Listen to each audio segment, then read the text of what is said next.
Vallabhaneni Vamsi Mohan alias Vamsi Krishna జిల్లా గన్నవరం నియోజకవర్గం శాసనసభ్యుడు, విజయవాడ నగర తెలుగుదేశం పార్టీ అధ్యక్షుడు.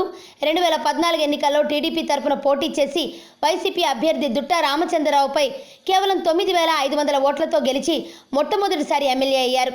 2009లో టీడీపీ తరపున విజయవాడ ఎంపీగా పోటీ చేసిన వంశీ లగడపాటి రాజగోపాల్ చేతిలో ఓటమి పాలయ్యారు. దివంగత టీడీపీ నేత పరిటాల రవి అనుచరుడిగా రాజకీయాల్లోకి వచ్చిన వంశీ టీడీపీలోనే పుట్టి పెరిగి ఎదిగిన నేతగా వంశీకి పేరుంది. అయితే అంతే స్థాయిలో వంశీ చుట్టూ వివాదాలు అలుముకున్నాయి. నారా, నందమూరి కుటుంబాలను రెండు కళ్లుగా భావిస్తారీన. ప్రజల సమస్యలపై వేగంగా రియాక్ట్ అవుతుంటారు. నందమూరి కుటుంబానికి దగ్గరగా ఉంటుండడం, టీడీపీ నేతలతో వివాదాలు ఉండడంతో పార్టీ అధినేత చంద్రబాబుకు వంశీకి మధ్య మనస్పర్ధలున్నాయని టాక్. అలాగే దివంగత టీడీపీ నేత దేవినేని నెహ్రూకి వంశీకి మధ్య పచ్చగడ్డి వేస్తే భగ్గుమనే పొలిటికల్ ఘర్షణలున్నాయి. ఒకానొక సమయంలో వీరిద్దరూ తీవ్ర స్థాయిలో విమర్శించుకుని వైరానికి దిగారు. గతంలో ఓ కళ్యాణ మండపం సమీపంలో అపార్ట్మెంట్ వాసులు కాలువ మీదుగా రాకపోకలు సాగించడానికి ఏర్పాటు చేసిన కల్వర్టుకు రెండు వైపులా ఉన్న గోడలను నెహ్రూ అనుచరులు కూల్చివేశారు.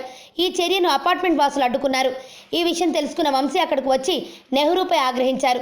తన నియోజకవర్గంలో నెహ్రూ జోక్యం చేసుకోవడాన్ని వంశీ వ్యతిరేకించారు. ఈ గొడవలో వంశీపై పోలీసులు కేసు నమోదు చేశారు.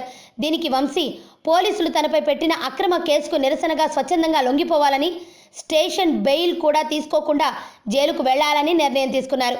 నిరసనగా వంశీ తన గన్మెన్లను వెనక్కి పంపి సంచలన నిర్ణయం తీసుకున్నారు. దీనిపై మంత్రి దేవినేని ఉమ హస్తం ఉందనే అనుమానాలు వ్యక్తమయ్యాయి. ఉమకు వంశీకి ఏమాత్రం పొసగడం లేదనే వార్తలు వినిపిస్తున్నాయి. మరోవైపు వంశీ వైఎస్ఆర్సీపీలో చేరనున్నారనే వార్తలు వినిపిస్తున్నాయి. దీనికి ఇటీవల కృష్ణా జిల్లా నాయకులు దాదాపుగా అందరూ హాజరవుతున్నా వంశీ మాత్రం కనిపించట్లేదు. మరోవైపు గుడివాడ వైసీపీ ఎమ్మెల్యే కొడాలి నానికి వల్లభనేని వంశీ అత్యంత సన్నిహితుడు. అంతేకాక నాని, వంశీ, హీరో జూనియర్ ఎన్టీఆర్లు ముగ్గురు అనుయాయులుగా పేరుంది. టీడీపీ నుంచి నాని వెళ్లిపోయేటప్పుడు వైసీపీ నేత వంగవీటి రాధాకృష్ణతో కొడాలి నానితో చర్చించినప్పుడు వంశీ కూడా ఉన్నారనే వార్తలు రావడం, అన్నిటికీ మించి వంశీ విజయవాడ నడి రోడ్డుపై వైసీపీ అధినేత వైఎస్ జగన్ను కలుసుకుని ఆప్యాయంగా కౌగిలించుకోవడం వంశీ వైసీపీలోకి వస్తారనే వాదనలకు ఊతమిస్తున్నాయి. అయితే ప్రస్తుతం వంశీ పరిస్థితి అంతంత మాత్రంగా ఉంది. రాజధానికి సమీపంలో ఉన్న డెవలప్మెంట్ కనిపించకపోవడం, రాష్ట్ర వ్యాప్తంగా టీడీపీపై వ్యతిరేకత, వంశీ పట్ల పార్టీ అధినేత చంద్రబాబు అనుమానంగా ప్రవర్తించడం, సొంత పార్టీ నేతలతో వైరం నేపథ్యంలో వంశీకి వ్యతిరేక పవనాలు వీస్తున్నాయి. మిత్రుడు నాని వంశీని వైసీపీలోకి లాగితే వచ్చే ఎన్నికల్లో గెలుపు అత్యంత సునాయాసం అవుతుంది. ప్లస్లు: ప్రజా సమస్యలపై వేగంగా రియాక్ట్ అవ్వడం, ప్రజాకర్షక నేతగా పేరు, వ్యక్తిగతంగా మంచి ఇమేజ్, సాయం చేసే గుణం, మద్యం వ్యాపారం నుంచి స్వచ్ఛందంగా విరమణ.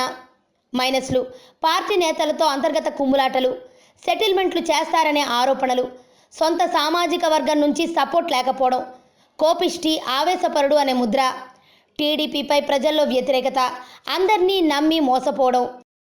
ఆరోగ్యవంతమైన జీవితం కోసం మనం పాటించాలి కొన్ని నియమాలని. చిన్ని చిన్ని చిట్కాలతో చింతలేని జీవితాన్ని ఎలా గడపాలి అనే దానికి వీక్షిస్తూనే ఉండండి మన ఆరోగ్యం యూట్యూబ్ ఛానల్. మరిన్ని ఆరోగ్య సూత్రాలకు సబ్స్క్రైబ్ చేసుకోండి.